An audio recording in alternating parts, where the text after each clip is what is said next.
Hello, welcome to another episode of Heartstrings Podcast. Today, Graciela and myself will be talking about parenting. Parenting 101, to be exact. Parenting us. Parenting 101. Get it? No. It's just like, we're not experts. So I think we're going to be talking about our experience with the kids, so far what we've been doing with them to a certain extent, and our experience, like I mentioned it a little earlier, we started off pretty young. Started like 2021.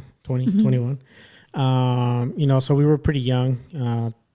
Things weren't... we weren't just, mentally prepared, financially prepared. Yeah, and I think as young parents, it's harder and you learn to a certain extent by just experience, by actually... I think everybody, no matter what age you are, I think you just learn through... You got to do it now. Yeah, because also another thing that kind of meant with that is around the time none of our friends had kids. Yeah. Nobody really close to us really had kids, so it's like we couldn't go to what's going on. I did have a couple friends. I want to say I had like 2 friends, and then there was like your cousin who also had a baby that was a couple months apart and stuff. So we had some people around. I guess at least I did. I maybe your friends didn't have kids and stuff. Yeah, I guess I kind of did. And I remember specifically one person that was and we've talked about this before. Yeah. Maybe one day, we'll sit down with her and her partner and I can tell her, in person, I could thank her for basically being there for me. Yeah. Yeah. We'll get into it, but I know with that certain situation, there was a lot of times where you were up, at the middle of the night and you would be texting them, texting her, hey. Yeah, I would update my Facebook status or something oh, I'm up with Aiden, and then she'd text me oh, hey, how are you? How's it going? And it's we'd be texting in the middle of the night, and then it's I'd fall asleep, and then we pick up the conversation some other time. And it was always us talking about, because I think her daughter was born 3-4 days before him, so we could literally relate to exactly what we were going through. And I think we could. And then I don't know, I just feel I felt so connected to her through our kids and stuff. I know, it's nice. Yeah, because during those times, you were sleep deprived to a certain extent. You were stressed. You were. Because we talked about how Aiden was a crybaby. Yeah. And he was. He really. It was really difficult to get any kind of rest. Yeah, but I think with one of the biggest things that I got from Aiden was, being a little more, I wouldn't say dedicated, but a little more, just go with the process, kind of, go with the flow. Yeah, because one of the things that I learned, for example, I mentioned this before, but when he would cry and he'd go on his little rants, I would try each and every little thing, but I wouldn't give it a chance. So before I got done with one, I was already trying to go to the next one. Okay, well, if he doesn't need to be burped, your impatience was kicking in. Yeah, and it's because there was 100 things going through my head. Okay, this is not working. What's the next thing I can do? What else can be the next possible thing for me to do to help him? Yeah, I think for me it was I thought there was a formula, there was something that you specifically had to do. There was the right way to do things, and it's just there is no right way to do things. It's just that doesn't exist. Yeah, there's no manual for that. There's no you can get the parenting books, you can get what to expect, whatever, but it's just to a certain extent it's super helpful, but at the same time it's I think each kid is different, and you just have to meet their needs. Yeah, it's and they say not one same person is the same. Just two Sagittarius are not exactly the same. Oh my God, we're talking about. I threw that in for you. But yeah, it's like, people are different. They have different personalities. As a baby, you have different personalities, different like needs, certain extent, certain health things that, you're different from other babies.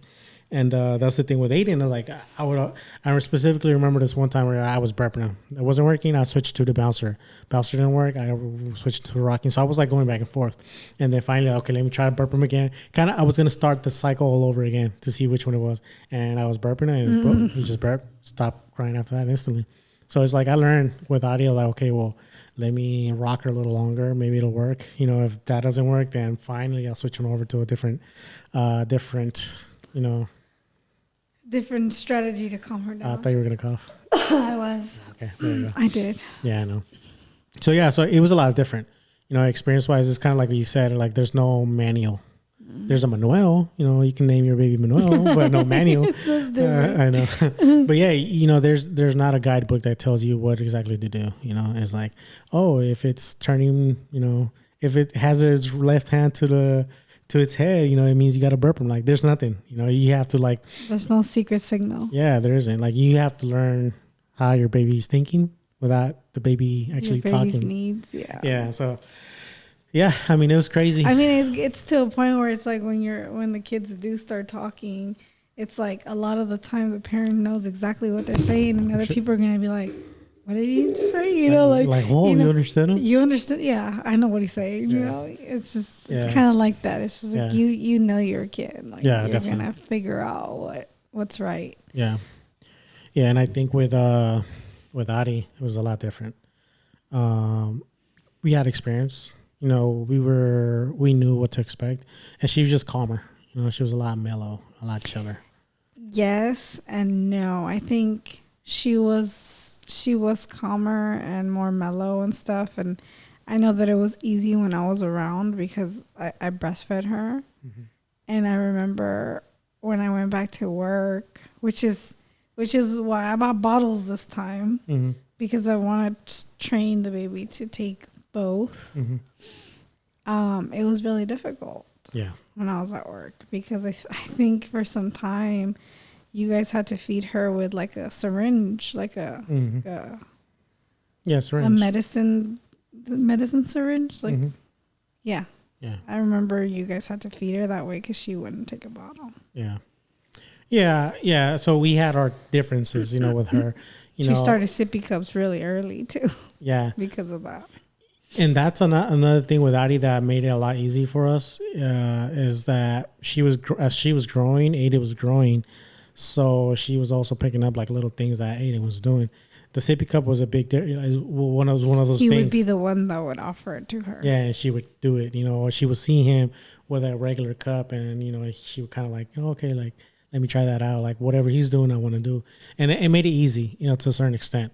So, yeah, I mean, there's differences. Well, now you make it sound like it was super easy, but I remember like she would cry and cry and cry because like she couldn't get used to not being around me. Yeah, I mean, that's the thing. Like, she wasn't hard. I mean, she wasn't easy. Like, easy cake. It was like easy walk. It wasn't. We had our difficulties. I think her. You're not even finishing the phrase. What? Never mind. Go ahead. What was I saying? What phrase was I? No, go ahead. Easy walk. Easy walk down the road. It was like, it wasn't that easy. It wasn't. We had our difficulties to a certain extent, but it wasn't to the extent where we were with Aiden. Mm-hmm. Because I mean, in a sense, with Aiden, there was still a lot of factors that kind of made it harder for us. I think around the time living with your mom was a little harder because it was our firstborn, and there was a lot of stress and a lot of pressure, and then a lot of opinions coming, left and right. And it made it harder for us. It kind of cleared up, fogged up our vision and fogged up, what we were doing. I think for me, what was like super hard about that was that like, I feel like I've always been super independent and I've always tried to figure things out. Mm-hmm. And like you said, the opinions and stuff, like I kind of didn't gestate them well. Like maybe I don't know, maybe they were meant well, you know, maybe they were, you know, offered as like, you know, in good faith, you know, and it's just maybe the way they came off were not the best, or it's just, I don't know. I just honestly, like, I don't feel like we've done a terrible job at raising our kids like our way. I feel like, honestly, if there's anything that I have done right on this earth, it's being my kid's mom. Like, that's just how I feel. Yeah. It's like they were meant for me, and I was meant for them. Yeah. You know, and yeah, I mean, there's no right or wrong the way you approach this. I mean, there is definitely a wrong, but what I mean, like, you know, giving trial, like I did something wrong. No. I'm saying now our experience. I mean, in general, like parenting, there's no right or wrong. I mean, there really isn't. There is a wrong, you know, and that's neglect and this whole different other thing. But what I mean, like, you know, different. Just because you give your baby a sippy cup instead of a bottle doesn't necessarily mean it's bad, right? No. You know, it's like you have to try different things, you know, and just because, and that's another thing with Aiden too. Like, I think we were also young, and you know, to a certain extent, like you hear those old wives' tales, you know, like a lot of things that you hear, and you kind of like, oh shit. I remember those one, like, you can't go out before like the 40 days or something like that. You can't be out and about and whatever. Yeah. Yeah. So little things like that. I don't really believe in that. I mean, what are people going to be doing? That's just my personal opinion. Anybody else can do whatever they choose is correct for them. But my personal opinion is like a parent of multiples is like, how are you going to get anything done if you got to be stuck in the house for 40 days? Yeah, especially if they're young kids where you have to take them to doctor's appointments. If they're older, you got to take them to school. Yeah, it's like, you know, so there's a lot of things that you just can't be stuck at home. It's just like, I know that in the past, like, that is probably what, you know, our culture or whatever, like, engraved in us. Yeah. But we can figure it out on our own. Yeah. No, I agree. You know, and I think the thing with Aiden is, like, at times I recall, like, those old wives' tales, we would kind of like take them into consideration and actually like think about it, you know. So it would. I think it was like more like of a forceful thing, like we were forced into believing that this is how it was supposed to be, and then we complied, you know, because of opinions and stuff.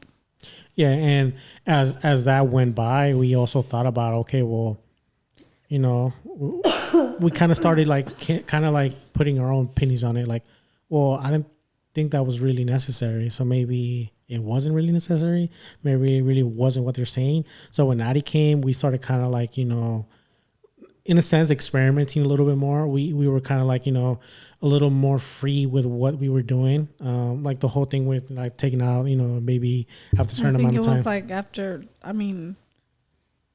I think 4 days after she was born, we went to the comadre was having her baby shower or something like that. A couple, like, it could have been 2 days after she was born. I don't know. I got out the hospital, and I think the next day or that same day we went to her baby shower, you know, and I had a tiny little thing right here, and it was just like, you know, opinions were there, but, you know. And it's not like we were like on the streets with a baby, like, you know. No. So, you know, we took our measures. But she was covered, you know, it was cold outside. It was raining, I think. It's like, but she was safe. Yeah. So that's what I'm saying is, like, you know, we took our own experiments. We kind of saw what, you know, was necessary and what wasn't. But I respect your personal choices, but I have my own. Yeah, and I can only imagine some of, you know, some younger parents, some parents in general might take that into, like, you know, that's my book, that's my law, and I have to go by it, like, you know. And there's certain times where you do that, and, you know, you fall under stress because, like, it's too much, you know. I know I have to follow the book, but, you know, and I would just say, like, you know, best judgments, you know. Like I said, there's no right or wrong. You know, if you have an appointment and you have to take your baby to the doctor, but it's before the 40, you kind of need to, because, you know, that's a routine checkup. That's something you have to do. I mean, I think it happens. I think you get out the hospital, and I remember having to take Addie like days after she was born to her first doctor's checkup. And it happens. You have to get out the house. You have to do, like, I will not be confined to a house, like, just staying. I'm sorry. That's me. But anybody else, like I said, can do what they choose. Yeah, you know, so yeah, I mean, if anybody's out there thinking about having kids, I would just suggest, you know, like, you know, just listen to your gut, you know, just, if you think that's what's right for your baby, just do it. You know, don't, you know, it kind of in a sense, like, you know, you don't want to be shamed, but you shouldn't really worry about that. At the end of the day, if your baby's healthy, then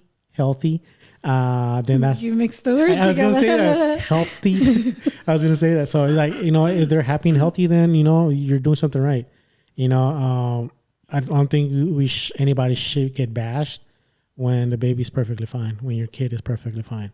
You know, like that time you took out, just a random example is that one time we took out Aiden from the shower and didn't have a towel, you know, when he was a baby. That didn't hurt him at the end, you know, like he's over here 11 years old, you know, living his best life. So it's like, you know, little things like that. You know, I don't think you should put extra pressure on yourself, you know.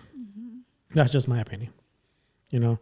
And one of the things that going with Aiden, you know, as I mentioned earlier, is like he's 11 years old now, you know. He's going to be 11. He's going to be 11. I mean, he might as well be 11 years old. old. No, not yet. No, he's 10. No, he's almost 11. Okay, almost, but not yet. Okay, he's 10, almost 11. I think kind of what I was saying earlier, like there's no right or wrong. You know, the way we've approached Aiden is the same way we're approaching Addie, you know, and the way we're doing it might not be, you know, 100% correct or accurate, but it's what's worked for us so far, you know.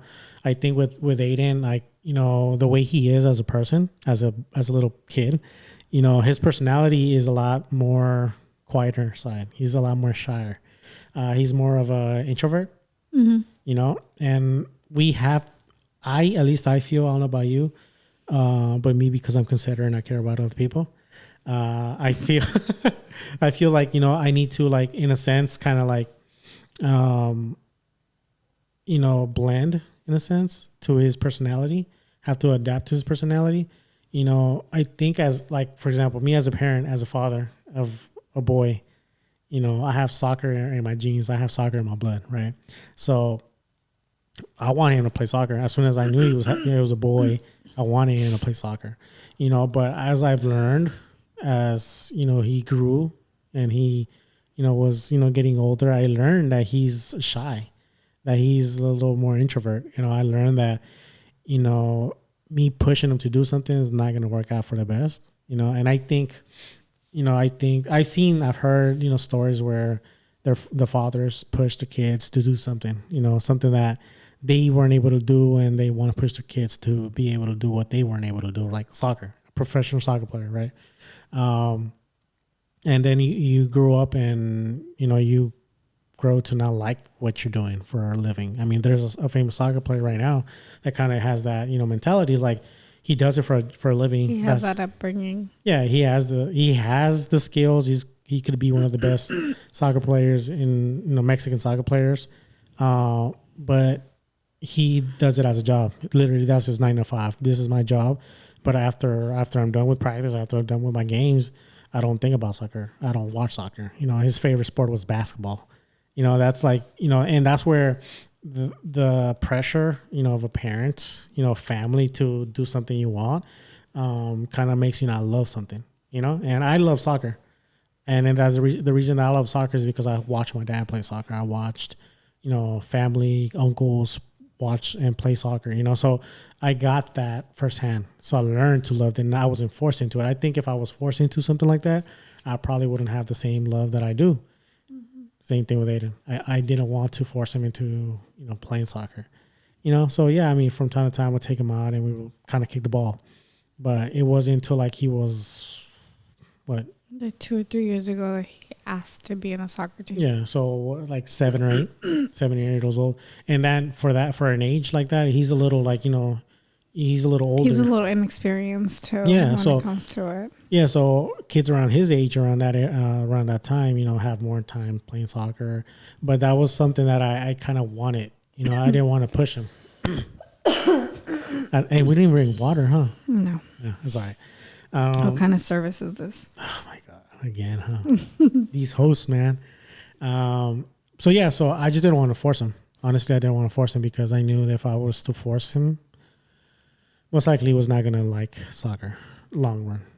I think he would eventually get tired of it. I mean, I think for him, he's very into the statistics of soccer. Oh yeah.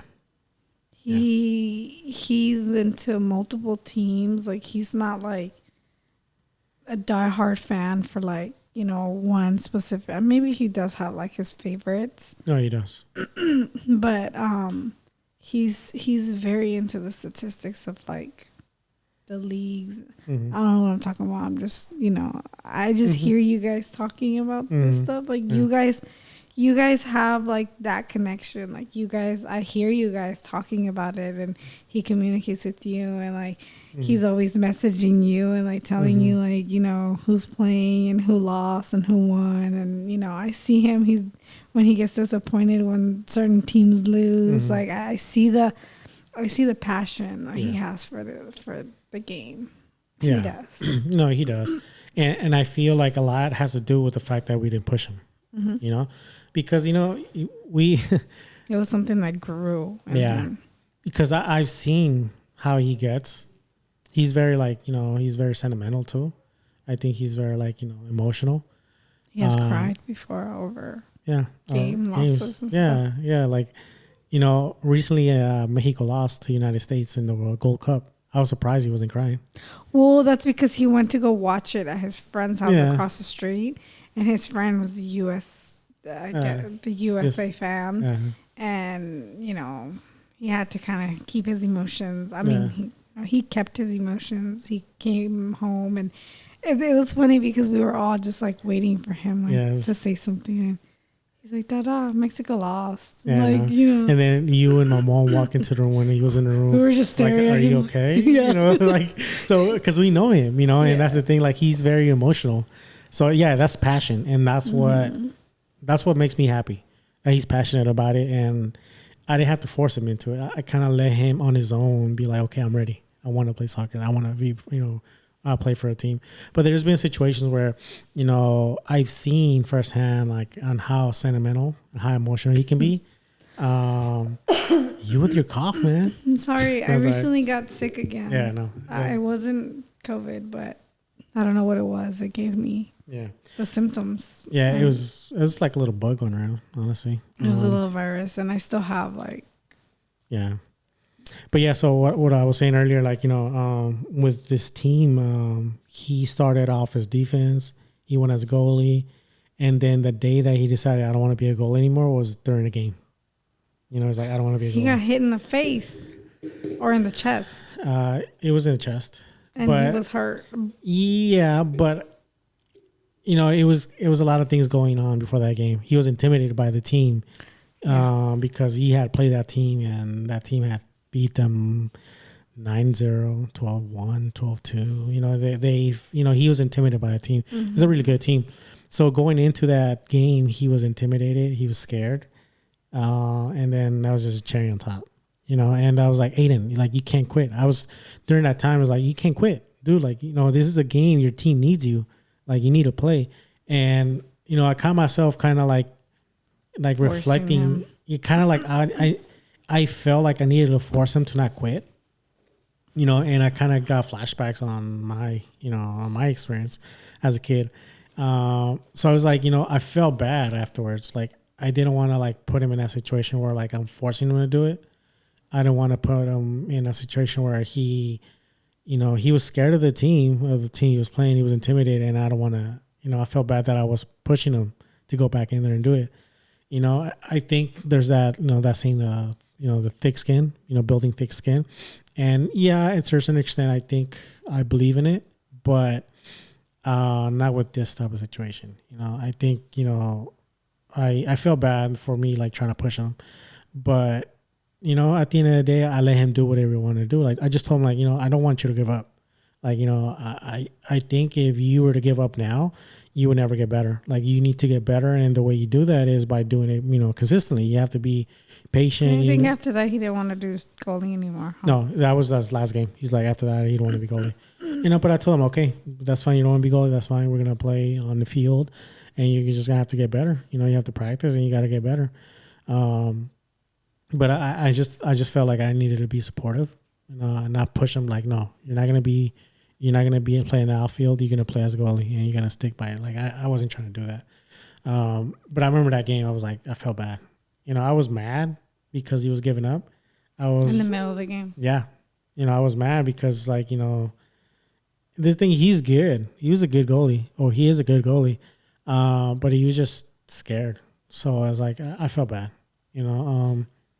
I think with that situation, it kind of like, it refreshed my memory on like what the real objective is for him to have fun and just do what he wants to do. And he wants to play in the field, wants to be a midfielder. Let him be. Now he wants to be a goalie again. So it's like, just do what I can with him, practice if he has to, like, that's the way I'm approaching it. That's how he joined the team, how he joined the sport. Like, it has to come natural. It can't be forced. Once it's forced, it's kind of like, do you really even want to do it? Do you really want to enjoy it? Not enjoy it, but do you really want to watch it, be around it? I just think that's probably the best way I could have approached it with him. And with Addie, I don't know. I don't know what she's into right now. It's just, She likes art. Yeah, she does. She likes singing in the shower. Yeah, she does. Yeah. The other day, she was just hella singing in the shower. Mm-hmm. It was so cute. Yeah. But yeah, I don't know. Addie's like a very nurturing person. Like, she's very caring. Like, even like your mom and your sister, they say that a lot. It's like your mom told us about something that happened. Like, they were going to the park and your mom had like a cardboard box with her, and she tripped over the cardboard box, and she was about to fall. And all three of the kids, they looked back and they saw her, and then the other two, your sister's daughter and Aiden, they kind of like, oh, you're fine, you didn't fall. So whoop, kept running to the park. And Addie just completely turned around, made sure she was actually okay before she went to go have fun. She wanted to check up on her. Yeah.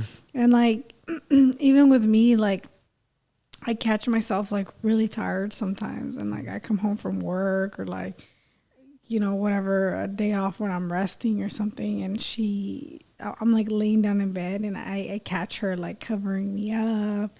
She'll come to me, she'll give me forehead kisses, and like she'll make sure that I'm okay. Even like we're sitting down eating and I'm still coughing, like I'm coughing, and she'll stop what she's doing and she'll be like, "Are you okay?" Like, yeah, I'm fine. Like, she's I don't know, that's who she is. And like, as far as like her likes, I mean, it's, she likes watching her little shows, her little monitos, I think she's done with LOL dolls. She's more into like the poppet thingies, and she's just likes little simple stuff, but no sports or anything that that she's interested in. Yeah. I mean, and that's just us with our experience with their likes, their hobbies, and just in general what they like doing around the house.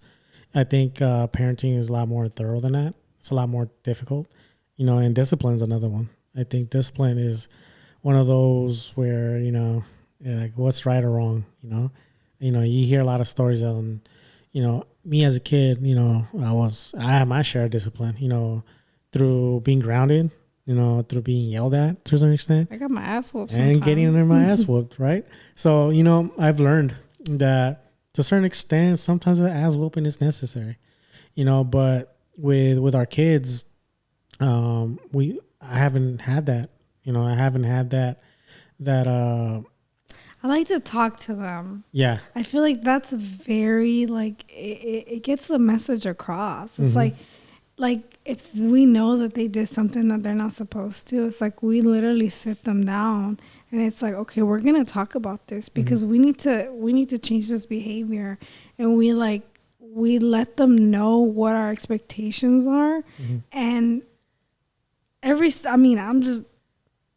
99% of the time, I would say, because maybe, I don't know, maybe it doesn't work with that 1%, but 99% of the time, that's very effective. It's been very effective for us. Yeah, I feel like it has, you know, and that's the reason like an ass whooping hasn't happened. No. You know, with Aiden in particular, when he does something wrong, he kind of knows he did something wrong, and he's already expecting us to talk to him. When he does something, because I think he's also very temperamental.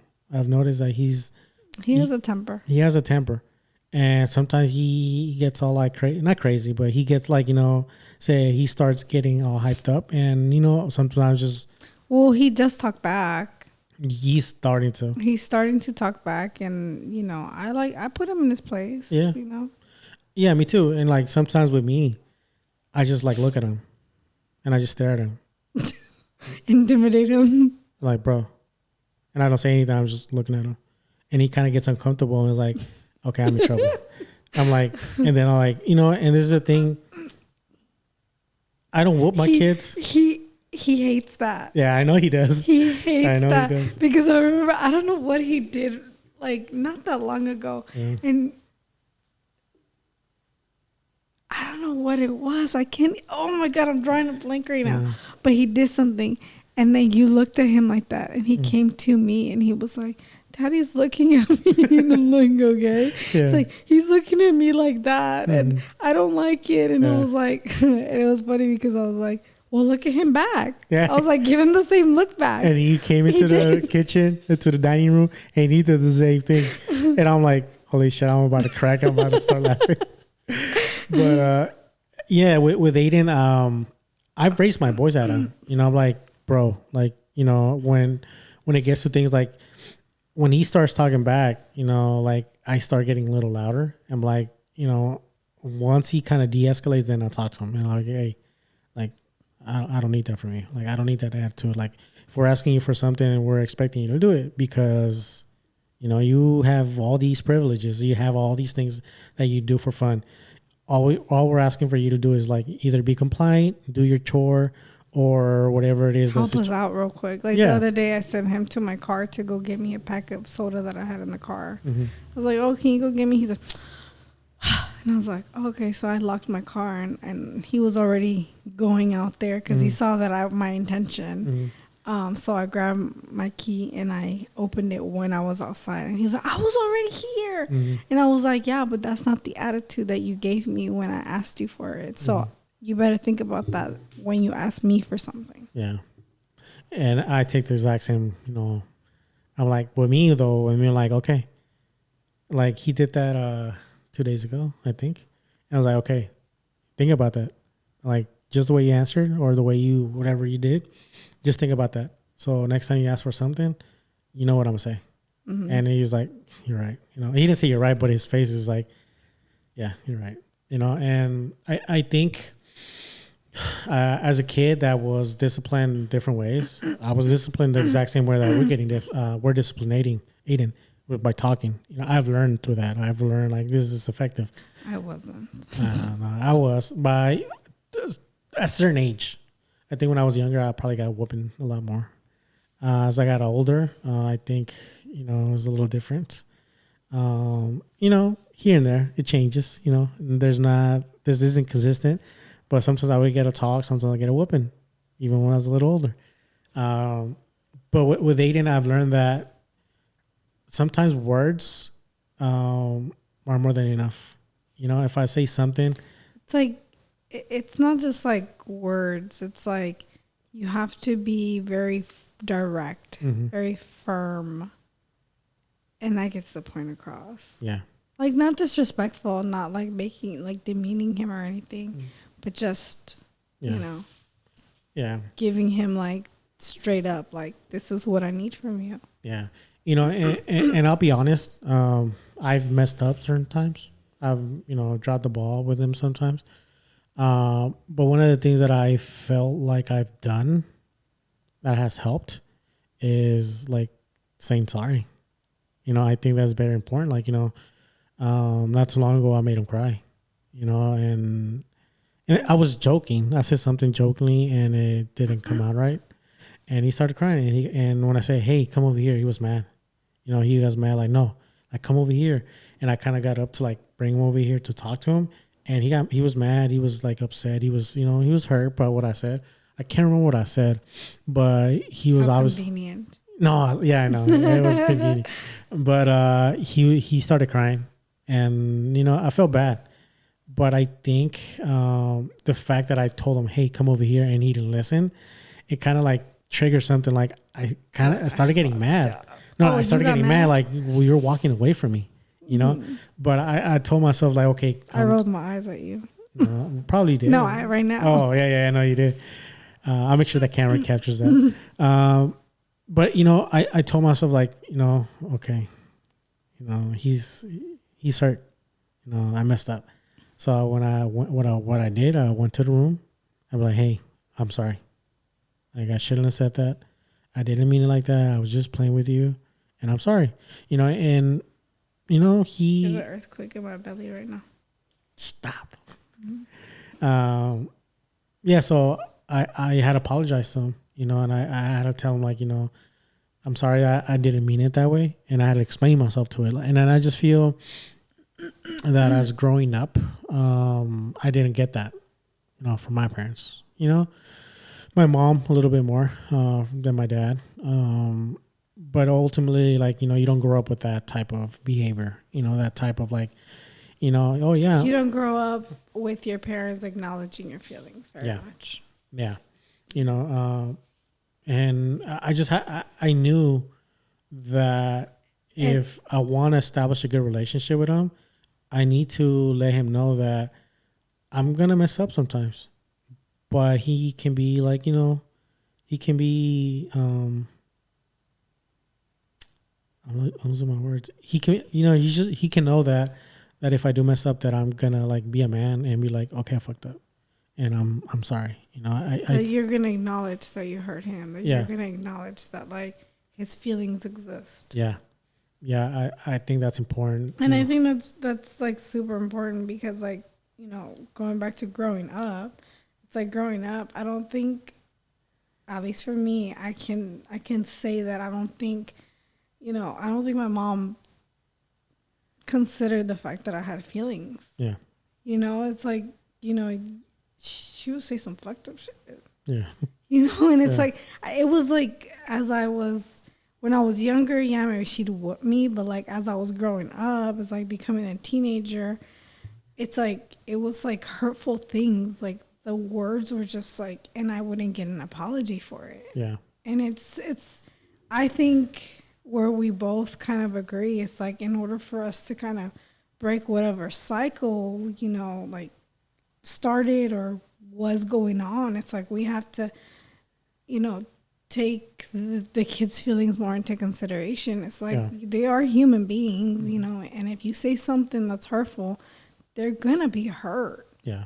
They're they could grow up and freaking hate you later. Yeah. And I don't want to hear those words. Yeah. I don't ever want to hear like I hate you, like, or you should have never had me or something. I don't ever want to hear that. Yeah. I'm just looking at it as in the long run. Right now, he might talk back and I'll be semi-lenient with that.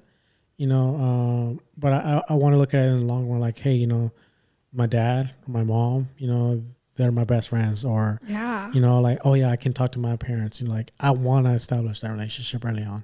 And, in a sense, putting your ego or just like, the mentality where like, I'm your parent and I don't have to do this, it's not going to work out. It's not going to work out. I think, whether we can admit it or not, I think being a parent,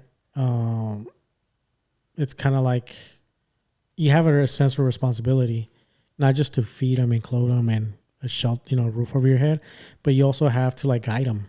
You have a responsibility to guide them and, lead them the right way, mentally, health, things happen, so you're not perfect. So down the road, I can't assure that he, one of our kids is going to have any of those issues, but I just want him to know that at the end of the day, if he needs me, he's going to have me there, and yeah, definitely not having egos, it's a no-no. It's definitely not something you can have.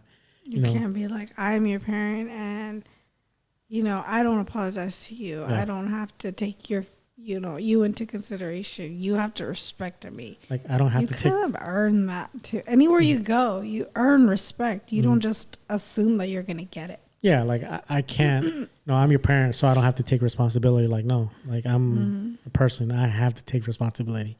And... that's just the way that I thought. That's my experience, what I've liked about my parents, what I've disliked about my parents, and then raising me. I think it has helped me, come to that conclusion. Because, one of the things when it came to when I was a little older, I'm going to give the specific scenario where, I've had my dilemmas on certain things that I think would be beneficial for him. Maybe not beneficial, but would set him on the right path. For example, I was middle school. I was a seventh grader. I was seventh grader in middle school in Adams, and we were I was in a soccer team, so we were playing other schools, other middle schools. This time we went to, I want to say it was Cerrito Middle School, somewhere in El Cerrito. We took bus there. We met up there. We played the game, and then my dad picked us up. And I offered a ride for maybe two of my friends. Oh, you told me about this before. So, my dad said, yeah, let's, we can give him a ride. So we're on the way back home, and I'm like talking to my friends, and then, in between I'm talking to my dad. And, as a kid, you kind of like, you you're happy, you get excited. The way you talk to your friends are definitely not the way you talk to your parents. Mm-hmm. And I mix those things together. So, specifically one thing is I was talking to my dad, and I was telling him something about money, and the way I talk to my friends was different. So I was like, say something like, oh yeah, it's mucha feria. And when you say lana or something. Lana or feria. I think it was probably one of those two. And I don't say that around my dad. And that's kind of like, for those that don't speak Spanish, that's kind of like a slang. Yeah, for like money, like street word. Maybe? Yeah, because money in Spanish is dinero. Yeah. But then the slang is feria, lana. There's hundreds of ways you can say it. Mm-hmm. But that's just a street way of saying it, like a slang way of saying it. And I learned that through my friends, and I learned that through like my inner circles around that time. So I said that. I said that to my dad, and this put you in your place. He put me on my place right there, and then I was like, why are you talking like that? In Spanish, of course. Like, why are you talking like that? You don't talk like that. Like, I don't want you talking like that, and I was embarrassed. Like, the whole way, dropping my friends off, I was embarrassed. No one talked. No one said anything. We dropped them off, and we went on our way. That was the most embarrassed, I've ever been, and that was because of my dad. I was so upset. I was very hurt, to a certain extent. Your ego was bruised. Yeah, it was. And that's one of the things where I look at it as like, was that the right thing for him to have done that? Because at the end of the day, I've learned this might just be me. It could have backlash, but like I've learned like, okay, maybe I don't have to pretend I'm someone else, just because I have friends around me. I don't have to pretend to be someone who I'm not. But in a sense, it's like, I wouldn't want to be put in a situation where I was embarrassed. I couldn't talk to my friends the next couple of days. I avoided them, so it's like, was that really good or was that really bad? It's like, those are the things Would you have preferred him like waiting and then telling you in private? Yeah. Yeah. I think the way that I'm looking at it, Aiden, because I you thought think it would have been as effective? That's the thing. I don't know. Would it have been more effective, or would have just been like? Because I'm kind of like, put you in your place. I'm kind of like, I kind of like it. Like, exactly, right? I kind of am like, you needed that. You needed to be embarrassed to be like, oh shit, I shouldn't do this. Like, this isn't me. Yeah, and that's in a sense. I feel like, is that really my optimistic view on it? Like that it was a positive thing that I should have gotten put in my place, or was it something that that no, realistically you shouldn't have, and that wasn't right. And that's one of the things where I learn. But as much as I learn, I still have it. I need to take it one step at a time. I thought about this certain situation and this certain scenario with Aiden. What if one day I'm with his friends and he does the exact same thing? What am I going to do? At this point, at this moment right now, I'll tell you, I don't know what I would do. But whatever I do, I'm going to talk to him later regardless and be like, hey, if I embarrass him, I'll be like, you know what? I'm sorry I embarrassed you, but then I'm going to tell him, like, I don't want you to think, whatever reason it is, like, whatever it was, situation was, wherever the scenario, whatever he said, I'm like, I don't want you to do that, and I'm sorry to put you in this situation, but it kind of came out. And if I don't go with that route and I do talk to him on the side and be like, hey, I don't like it. Don't do that. Like, I got to find a way how impactful I'm going to make it, to me, like, yeah, sure, Dad, like, whatever. I don't want to get to that point. So those are things that I don't have the answer to. All I know is that was my experience as a kid.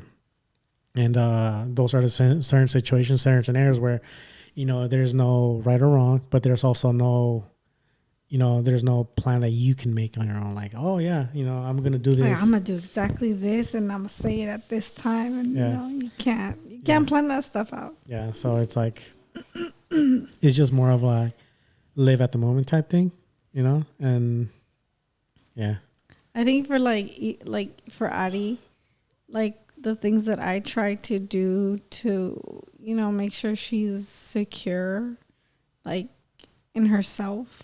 Mm-hmm. And like, I think that's one of the hardest things for me, like that I struggled with, was just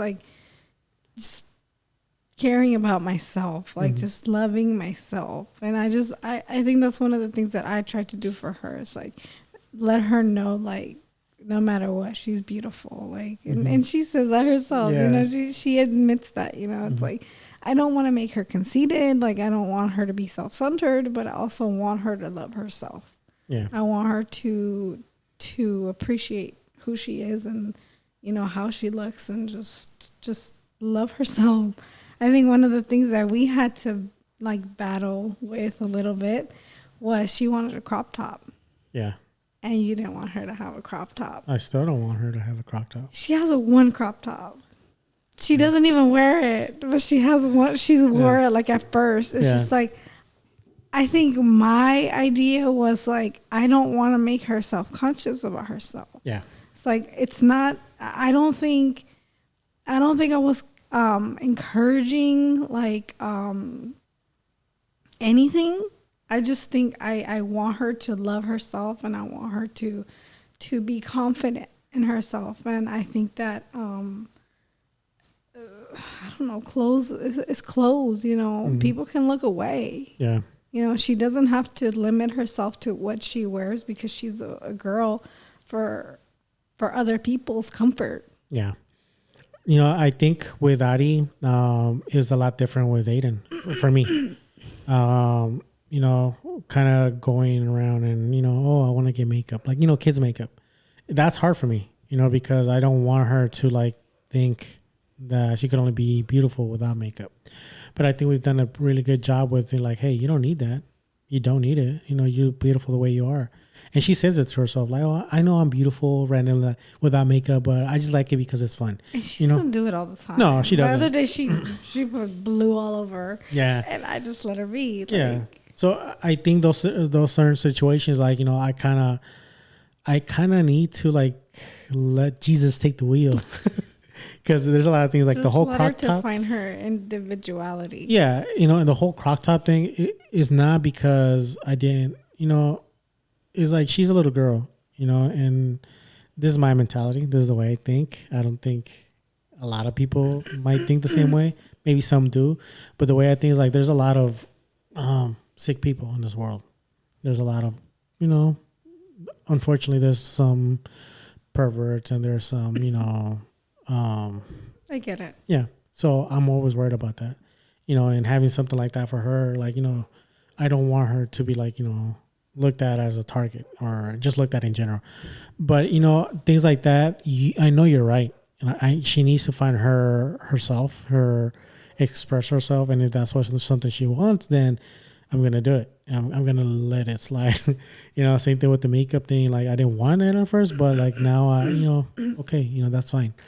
I'd rather her ask us and trust us to put on a little crop top and walk around the house and maybe go to the store in it. Like I'd rather her ask us than for later on in her teenage years to go out with her friends and have, different clothes on top of her, shorter skirts and shirt.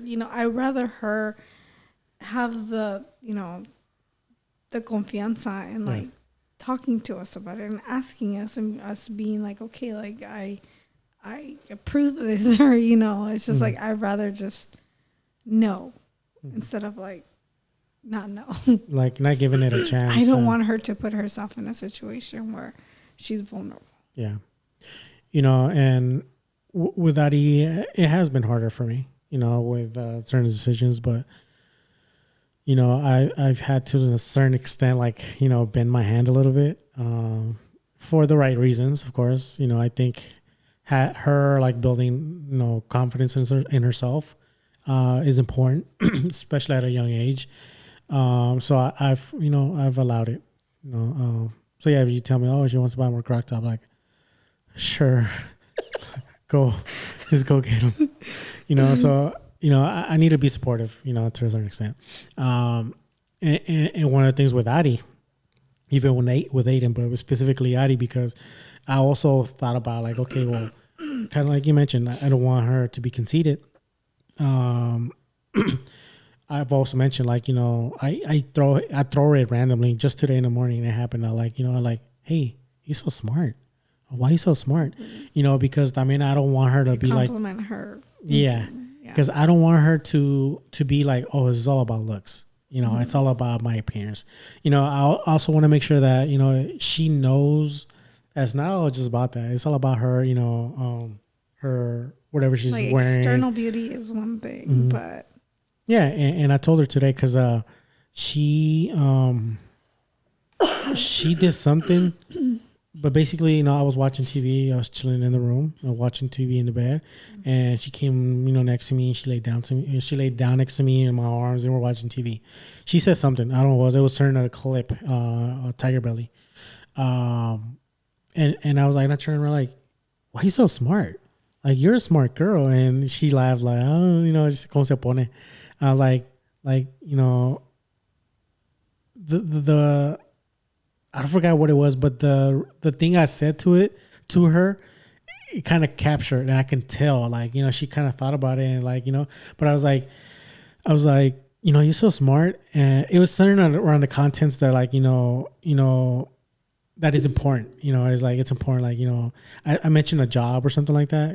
It was crazy, but it was crazy. It was random, and it didn't really generate with me till a little later after I was making breakfast, and all oh, okay, that was impactful for her to a certain extent. It's you don't compliment just her looks, you compliment her in the way she thinks and the things she does. It reminds me of the thing that I was telling you the other day. So I bought the baby, I bought a little bassinet, a little Moses bassinet thing. And I was like, I don't know where I'm going to put it, where I'm going to fit it into the room. And she tells me, it's so freaking smart the way she talks to me. She's like, well, I have an opinion. She's like, my opinion is I have this little, seating cushion thing in front of our bed, at the foot of our bed. She's like, what you can do is you can grab this and you can put it somewhere in the living room so that it's not in the way. And then you can build the baby's basket thing. She's like, you can put it right here. That way you don't have to have it on that side because that's daddy's side, or on this side because it's kind of closer to the closet. You'll block yourself in. She's like, so you can just put it here. The way she was explaining it to me, right? And I was like, oh, I really like your opinion. I was like, thank you. I was like, that I'm gonna take that into consideration. I might do that, but I'm like, thanks for thinking about that for me. And she was like, you know. Yeah. Her whole like she was so happy that like she gave me like an option. Yeah. Yeah. And it goes the same thing. Like, I try to find different ways of complimenting them both. Yeah. Looks is not the only one. Having a smart brain and being smart is not another one. Is not the only one either. I also compliment when they do something. I'm like, hey, that was good. What you did right now was great. Like the other day, I mentioned this to you, but I didn't tell you what I told her. Is like she was just cleaning, and she like, oh, I want to clean the bathroom, your bathroom. She started like putting things away on the floor, and she was cleaning the whole counter, and she made it nice and tidy. And her response is like, oh, the baby's coming soon. I don't want the baby to come to a dirty house. She said that. So, so I told her like, you did a great job. I'm surprised. I mean, that wasn't a front. I was legitimately surprised on how good of a job she did. But, I told her like 7-year-old. Yeah, I'm like, you did a real good job. Like, this looks really good. And I told her, as a matter of fact, it looks a lot better from what it was earlier. Like, you did a good job. And I do that a lot when she helps with chores. And when the other day she was helping Aiden with taking Akai and Luna and cleaning up the poop in the backyard. She was like, going back and forth with the bag. And like, I told her like, hey, you did a good job. Like, I really appreciate. She's very helpful. Yeah. That's one of the things that like she likes to clean. Like she likes to wash the dishes. I think that was that same day that you said that she cleaned the bathroom. She also made my bed because she wanted to make sure that when I came home, my bed was made. She loves helping me put clothes away. Like she just loves to be of service. Like she likes to be helpful. Yeah, and with Aiden, he's a lot. He's lazier. He's lazier. He's lazy. But I take the same approach. The other day I had him clean the front yard. And I told him, like, okay, this is what I want you to do. And I walked him through. He did it. I'm like, okay, let's go walk it and to make sure that you did everything. There was little things here and there, and, he did it. I'm like, was that hard? Like, no. Okay, cool. I want you to do that every day. And like right now it looks real good. Like if you keep doing this house is going to look a lot cleaner, a lot more often, Like I want you to keep doing this because it looks real good. You did a great job. We gave high five. He went on his way. The next day, I messaged him on Messenger like, hey, I want before I get home the front. Because we were at the store. Was it that he asked for the Takis? Before. Oh, that was a couple of days before. The Takis is another situation. But I told him, hey, make sure that the house is clean before I get home. I was coming from work. You were closing that day. I was mid shift, I believe, and I came home and it was done. Like, did you clean the front yard? Like, yeah. Like there's the white trash over there, and I was just playing with him and like, no, I cleaned everything. I got a bag. He's like, and I got the gloves and I put it in the green bin. It's like, no, I'm just playing. It looks good, But I told him like, it looks good. I really like that you did it, and you did it by the time I got home, like based on the instructions. And he just smiled. Like, I want you to keep doing that, please, because it looks good. I want him to understand, like, a good job goes a long way, and if I appreciate it, then he might do a little more often.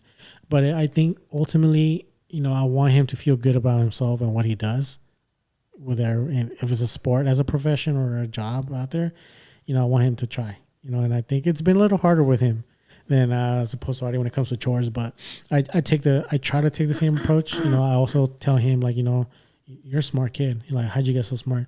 When he's talking about statistics with soccer, I'm like, damn, like. I know there's times when I'm like having a conversation and I mention something and it's just like, I get so surprised with the responses that I get from him. I'm like this kid's fucking smart. Yeah. I'm like, I would have at his age, I probably would have never thought like that. Yeah. Like he's so, and this is the thing, he's very innocent.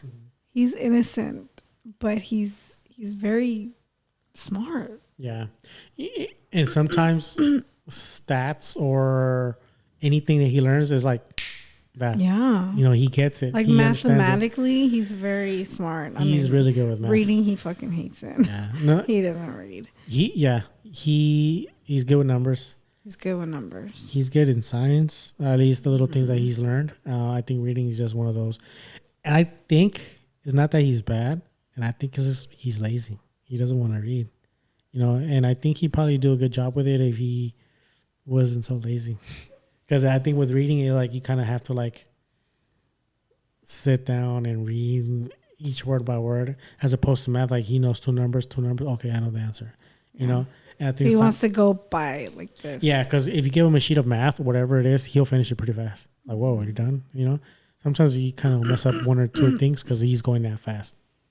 But yeah, so I just think, if you have 1 or 2 kids, 3 kids, 4 kids, they're not going to be the same. And we learned this through Aiden and Adi, and baby number 3 coming soon. I think baby number 3 is going to have a different personality as well, a whole new experience. Right off the bat, we're gonna be going with clubfoot, something we didn't experience. We're gonna be busy. Yeah, we're gonna be busy, but I think ultimately, my advice for anybody that's listening that's thinking about having kids is like, don't feel pressured into knowing what's right and wrong. Don't compare yourself to other people. Never compare yourself, Even in relationships, like as a parent, don't compare like, oh, why is this baby walking at 11 months or 10 months? Like, oh, what am I doing wrong? Like you can't, you shouldn't compare yourself to other parents. Like, oh, that baby is going here and there. Like, oh, this baby has this type of clothes, or they have, baby learns 3 languages. Yeah, like, who cares? Cool. Like, you need to focus on your own road and on your own, on your own task. It's like, just don't compare. Yeah, definitely don't compare. That's a good one because we've learned that's not the best. It's not a turtle race. It's not a race at all in general. You just have to learn your baby first, learn your kid, learn how they function, how they learn, how they take information. Because that's ultimately you can tell Aiden, hey, I need you to do this because of this. He's going to understand it. With Addie, I can tell her the exact same thing, but she's like, but there's always going to be different things that they don't communicate the exact same way at times. Addie needs a lot of information. Yeah. And I think that's what I'm saying is just because somebody, another baby that or a friend's baby is walking at 10 months doesn't mean you're doing anything wrong. It just means that your baby's going to walk maybe 2-3 months, and there shouldn't be any pressure, You mean 2-3 months later? Yeah, 2-3 months later. Not at 2 or 3 months. Don't expect that. Yeah. But yeah, I don't think you should put that pressure on yourself, because it'll make it harder for you to you're going to be killing yourself in your head. Like, what am I doing wrong? What am I doing? What are they doing right that I'm doing wrong? It's just don't, just, nothing. Yeah, don't. Same thing with breastfeeding, sometimes it happens and sometimes it don't. Some people can't produce a lot of milk. Some mothers, have a harder time. At the end of the day, if you can't, then you can't, don't feel pressure that, I couldn't get my baby, breast milk. No, it happens, don't kill yourself for that. Don't murder yourself, you're going to make sure your baby's healthy at the end of the day, regardless or not. Regardless of the breast milk or not. It's just little things like that, I think we all have to just focus on what's in front. Just go with your journey. Yeah. And yeah, I mean, I know with this baby, this third baby, we're going to have new teachings, new lessons to learn, that's almost a fact. It's given. But I'm just already excited. It's teaching us a lot. Yeah, right off the bat, huh? But yeah, I'm excited. I'm not gonna lie, I'm very excited. I can't wait. It's only 2 more months. 2.5. I round things, okay? So if I was saying he's 11, it's because I'm rounding off to 11. God damn, that's 5 months away though. I know, but yeah, so 3 months, it's around the corner. Can't wait. 6 months away. Well, yeah, kind of 5. Sorry, I'm still stuck on this age. Yeah. But yeah, so we did have a follow-up appointment on Thursday. And, the first thing they looked at was the feet again. And I was able to recognize it. And Me too. I was like, oh, I see it. Yeah. As soon as I saw the image there, oh, yeah, I see it. I see it. Yeah, it's there. And, Mis patitas. Yeah, so we know, what it's gonna take to correct it, and we're ready. Yeah. You know, I've had time to process it now. I've had time to educate myself, which is what I wanted to do. Like, I just want to know what's going on. You know, I had the book that I bought. I put it down for a few weeks, I guess, since our last appointment, and then kind of got through half of the book, and then I picked it up recently again because I guess this appointment to me was like a confirmation. It's like, I guess I was holding on a little bit. I was kind of holding on to a 19% chance that it could have been the positioning of the baby, or like, you know, it could have not been correctly, you know, diagnosed or whatever. I was kind of holding on to that 19%, but when they got there, I'm like, oh, yeah, it's there. I see it. Yeah, it's there. So, you know, we're ready. I'm, you know, gonna accept this and make the best out of it. Yeah. You know, and I was just thinking right now, sorry, it's just like, it was just a random thought as we're talking about this. When we had Caliche and Jessica, she asked a really good question. And that was, how do we deal with, you know, the kids and fighting, or if they've experienced us fighting? And I remember I gave them a, you know, I might be wrong on the or how the question was, but, you know, and I remember I told them, you know, I mentioned, you know, like, you know, unfortunately, they have experienced us fighting. You know, they've seen us fighting to a certain extent. You know, and these are disagreements that we had, things that we let escalate. No, in partly your fault. Sure. You know, it was both of our faults. You know, and you can't protect. You know, I mean, you can protect them from it, but when it happens, you know, there's like, okay, they saw, you know, me yelling at you, or you yelling at me, or they saw you getting escalated and hyped up, and they saw me getting escalated and hyped up. You know, we can't undo that. You know, we can't, you know, like, oh, cover your eyes and your ears and while we fight, you know. Pretend like it's not happening. Yeah, like, oh, then it happened. You erase know? it out of your mind. Yeah, you know, it's like, you know, like denial. Exactly. You know, you can't do that. You know, unfortunately for us, you know, there was a situation where, you know, we got into it, you know. Luckily, we've never gotten physical with each other. You know, we've not that type of people. We've always been like, you know, verbally, like we're like, you know, going at it. We're annoyed at each other. Yeah, you know, like, you know, oh my God, you know, we never got to a point where we're yelling at each other. You know, we've gotten like our voice are a little raised. And, you know, they've got to see certain things where... The situations have escalated. Yeah, and we're not proud of it. Mm-hmm. You know, we haven't been proud of those situations. And, you know, I think ultimately, like, you know, you as a parent, you know, as a new parent, you know, going through relationships, you're going to have those situations where, like, you know, you're going to have a fight or two. You know, you're going to have a situation where, you know, things got escalated, you know, more than it should have been, you know, and maybe your kid saw that. You know, your baby saw that, your son or your daughter, or, you know, whatever the case is, like, they might have seen something. You know, worst things we can do is, like, turn a blind eye and, like, nothing happened. It's all right. You know, I think that one situation where it did happen, it escalated, you know, you spoke to Aiden and Natty. I spoke to Aiden and Natty. You know, we both spoke to the kids and were like, hey, that's not all right. You know, what you saw is, like, we shouldn't have let it get to that point. You know, we were just... I think... sorry, keep going. Sorry. No, you said what? No, keep going. I'm so sorry. No, it's like, you know, we shouldn't have gone to that point.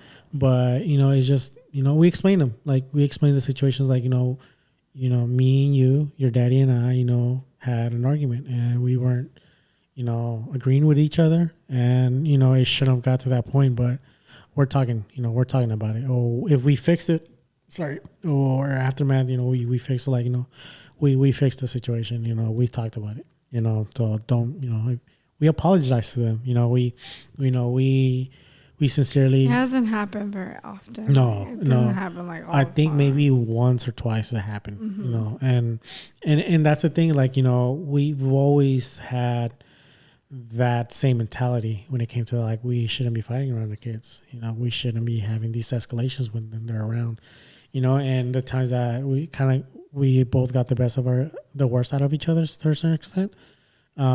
We've been the bigger people and be like, you know, that's not okay. You know, that's not something we're proud of, you know. And I remember Aiden. I think now even like we do disagree in front of them. Like disagreements happen, not like, you know, escalated disagreements, but we do disagree. Yeah. And then they see that. Yeah. And we like, because it doesn't escalate, we kind of like fix it in the moment. Like the disagreement, we agree to disagree or whatever, and we never hide it from them. I mean, they've literally been sitting in the room and we've been talking about something and we're disagreeing, and I'm like, no, but Mario this, and then you're like, but you know, and we're in the moment, we're like, okay, fine, so like we're gonna take care of it like this or whatever, you know. We don't cover, you know, them and protect them from it. Like, I would prefer them seeing us disagreeing and like working through the disagreement than for them to think that everything's peachy and like the relationship, you just never fight, you just never have a disagreement. I agree. I mean, I do think like, you know, they can see the process where, okay, you know, you didn't see eye to eye. There was a small little argument, but then you talked about it, and this is what the outcome was, you know? It's like you didn't come to an agreement, but you agreed to, you respect each other's decision or whatever. Because, I mean, like, they're going to be one day in a relationship, and what are they going to, you know, what are their examples? Like, if we try to cover it up and be like, oh, it's all PG-13, you know, like, how are they going to handle their own situation when they're older or their own relationships, if they have any, you know? Like, you know, they kind of need to learn in a sense. And I think the only thing that we can do is, if we are disagreeing and they are there, and like, let them see how we fix it, how we talk about it, how we approach it, you know. And, you know, same thing. We just can't be proud. We can't be proud parents and be like, oh, you didn't do anything wrong. You know, we can't. We have to like humble ourselves down to a certain extent and be like, okay, we fucked up. You know, we messed up. Sorry, guys. This is what happened. And it shouldn't have happened, but this is what, you know, the outcome was, you know. So, yeah, I mean, you know, that's the thing with parents, like, you know, being parents is like, at the end of the day, you know, you're just a human being, you know, and you need to give this other little human being the same respect that you would want them to give you. And you would want them at the end of the day to, you know, learn from you, you know, get the best out of you. I'm sure Aiden knows my worst, like not my worst, but my bad things, my bad habits. And I don't want him to learn my bad habits. I want him to learn my good habits. But at least he's going to know, like, okay, he has some bad habits and he has some good habits. So he knows you're not perfect. Yeah. So I'm going to give him that. Like, you can pick and choose what you want, you know, want to take from me. But yeah, I think that's just that's something just randomly I thought about. Because, you know, like, you shouldn't be embarrassed to be like, oh yeah, you know, we got in a fight and the kids saw, like, you know, things like that. Like, you know, you shouldn't, you know, I think the approach would be more like, you know, they saw, but we handled it. We fixed it. You know, we talked about it. You know, I think that's probably like the best thing we can do as a parent, you know, and if anybody ever needs help or just someone to talk to, because that has helped out, you know, helped you out, you know, with the situation. I didn't think with me personally, I think that's why I felt like, oh, we were so young and we're the only ones, because I didn't have friends. You know, me personally, I didn't have anybody like, hey, you know, any advice? And like, I didn't. You know, so it's, you know, it's a little different on me, I guess. But if anybody, and that's one of the things, like when Joel had his baby for the first time, I was excited. You know, Joel's one of my friends. When Juan had his first baby, I was excited for him. Servando. That's like recently. Yeah, you know, Servando, like they're, you know, brand new parents, you know, it's exciting for me. You know, it was very exciting for me because, like, you know, I felt like I was in a place where, like, if they ever need, like, you know, and I mentioned to him, like, if you need help, just let me know. You know, just knowing, because, like, sometimes as a new parent, like, me, like, I feel like I don't know who to go to. Like, yeah, like you say, like you mentioned, like, I had my cousins that had their own kids, and then I just never thought about it like that. Like, I didn't have like, someone like I can go to, like, hey, I need advice here. I didn't have that, and I feel like I didn't have it. So, as I see some of my friends having their own kids and their own babies, I'm like, I get excited, and I just want them like be like, hey, if you ever need help, just message me. I got you. Even if it's something that I can't really help them, I throw the option out there, to like, hey, I'm here if you need me. But yeah. Yeah. So do you have anything else to share before we cut this out? No. But yeah. So with this one is we had this a close friend of us. So I'd be like, hey, should talk about parenting. Hopefully, if you're listening, like this is some type of informational. But we kind of also want to open the door, for people, like if you have any more suggestions or things that you want us to talk about, just let us know. Send us a message on Instagram, on our IG. If you want to be a part of the show or the podcast, or somebody that might be interested in, coming along talking to us, like we are an open book. We could talk for hours. But yeah, so just we have already talked for hours. Yeah, I know. Literally, you're right. I think it's like 22 episodes, so it's like at least an hour. Like that's 23 hours. Yeah. But yeah, so just we're open. Let us know any suggestions or yeah. All right. Thank you guys for tuning in. See you on the next one.